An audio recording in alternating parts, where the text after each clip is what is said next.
Primeira carta aos Coríntios, capítulo 10, versículo 31.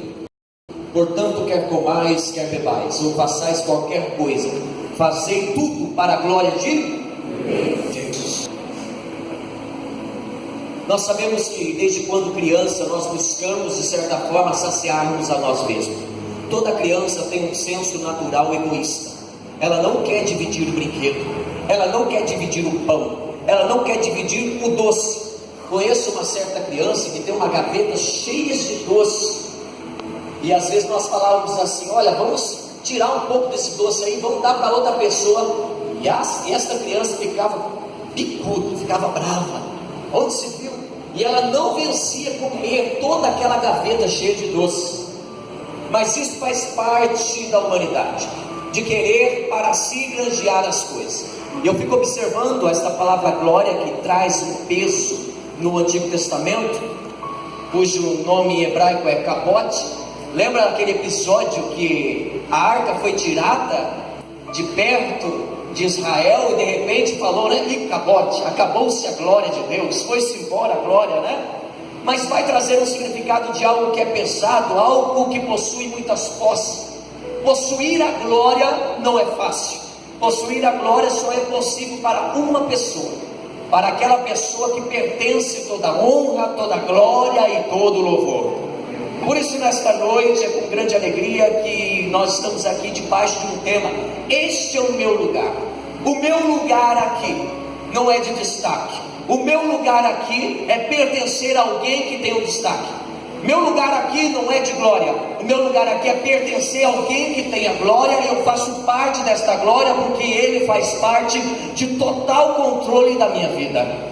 E dentro desse texto aqui, eu fico observando que a vida cristã não é fácil.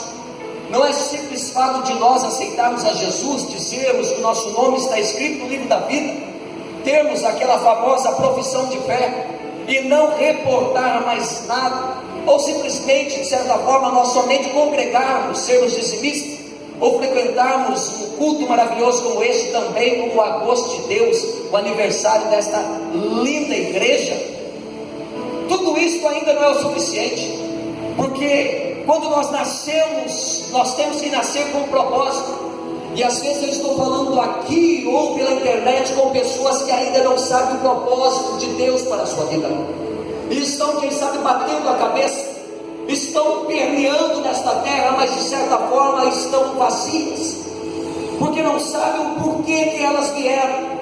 Certa feita, eu em uma discussão com minha mamãe, fiz a seguinte interrogativa: mamãe, por que eu nasci? Por que a senhora me concebeu? Eu não pedi para vir ao mundo. Somente sabe o peso ou a dor desta palavra quem é mãe. A mãe que ouve isso de um filho, com certeza deve doer. Mas Paulo havia fundado esta igreja aqui no ano 55 a 57 depois de Cristo, depois da sua terceira viagem missionária. Mas ele era um pastor não presente, ele era um pastor ausente agora. E na sua saída, heresias, práticas pagãs, contradições, questionamentos haviam chegado nesta igreja. E esta igreja então estava passando por um momento de grande dificuldade. E de repente, nesse contexto, Paulo está respondendo várias perguntas feitas pelas pessoas. Uma das perguntas tinha que responder sobre a questão de comida e bebida. Paulo estava preocupado porque naquele lugar havia uma deusa chamada Afrodite, outros deuses do paganismo de Atenas. Eu fico observando que nesse contraste aqui, esta deusa Afrodite tinha uma prática pagã muito comum no culto. Ela tinha dentro do seu templo aproximadamente 1000 meretrizes, 1000 mulheres que em pleno culto, na hora de oferecer essa adoração ao seu Deus, tinha que ter relação íntima com homens. Então essas mulheres vinham para ter relação dentro do templo. E às vezes isso não é tão longe de nós. Às vezes isso não está, quem sabe, só acontecendo lá em Atenas no tempo de Paulo. Às vezes esse tipo de relação, de intimidade está acontecendo dentro da igreja. E nós estamos pensando que é o fato de nós adorarmos a Deus quando os instrumentos estão sendo tocados, Deus está recebendo a nossa adoração, sendo que às vezes nós estamos com intimidade em momento errado, com pessoa errada. O único jeito de Deus receber a nossa adoração, o único jeito de nós sabermos qual é o nosso lugar, é nós santificarmos, é nós vivermos totalmente para Ele. Lágrima somente não traz, de certa forma, uma mudança.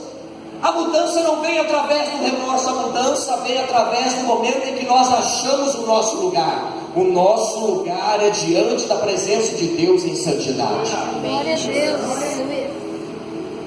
Dentro desse culto aqui era oferecido sacrifício, e o sacrifício era de tamanha grandeza que muitos animais eram sacrificados. Por isso a carne era levada, de certa forma, até o templo, e depois vendida para açougues. E os cristãos compravam carne e não sabiam se eram carnes sacrificadas a ídolos ou se não eram. Então Paulo começa a explicar: olha, se você for comprar uma carne, se você estiver até mesmo comendo na casa de alguém, não pergunte qual é a procedência da carne. Porém, se você está comendo uma carne sacrificada ao ídolo, e de repente o teu irmão mais fraco diz: não coma, porque está se escandalizando, então não coma. Porque até mesmo no seu comer, você tem que fazer isso para a glória de Deus. Agora, isso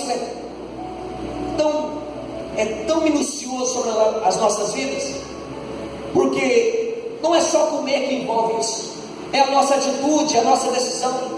Paulo contrapõe o sentido de entendimento até mesmo daqueles judeus que viviam seguindo a lei, a regra, porque seguir a lei e a regra é mais fácil do que nós seguirmos princípios. Porque a lei, você pensa assim: eu não vou passar o farol vermelho, porque vai dar multa. Mas princípios é diferente. Você chega no farol vermelho, não tem ninguém vendo, não tem câmera, você está no momento que ninguém vê. Se você tem princípio, você não passa.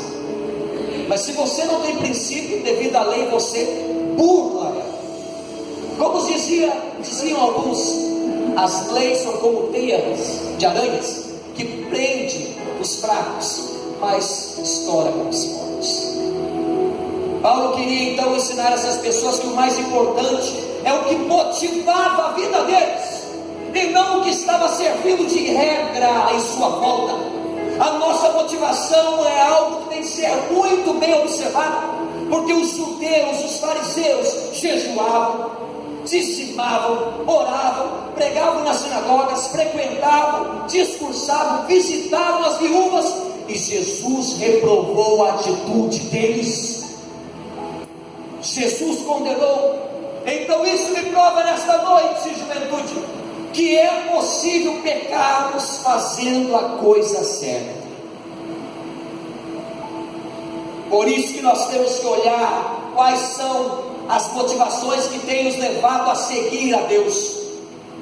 Qual é a motivação que tem nos levado a andar na prática cristã, ou pensar que estamos andando com Jesus e às vezes estamos sozinhos.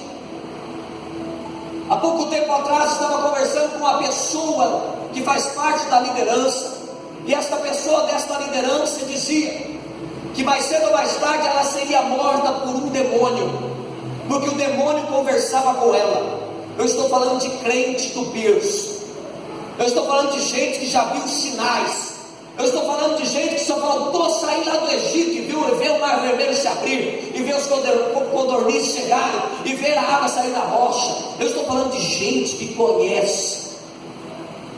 E ela foi mais além ainda, ela disse que quando ela deita, o demônio entra debaixo da coberta e ela vê o demônio deitando com ela. É por isso que Paulo queria aplicar aquelas pessoas algo muito prático e ao mesmo tempo muito mais severo, porque a motivação de um ser humano vem antes da prática, vem antes da nossa atitude. Não adianta nada fazer algo apenas para mostrar, ou algo para simplesmente nós granjearmos alguma coisa, sendo que o melhor de tudo está aqui, ó. Deus conhece, Deus está vendo, Deus sabe de tudo. E se não for para a glória dele, estamos perdendo tempo. Se eu vim aqui com equipe, não é para a glória de Deus, eu perdi tempo. E tem algo pior ainda, eu serei cobrado pelo fato de eu estar aqui pregando uma palavra que eu não consigo viver, e serei severamente cobrado. Deus quer que o cristão então tenha a sua vida total, plena, voltada para Ele, tudo que faz parte da nossa vida, porque se nós não temos a vida voltada para Ele, servimos a Ele, nós somos qualquer outra coisa chamada religioso ou religiosidade menos cristão.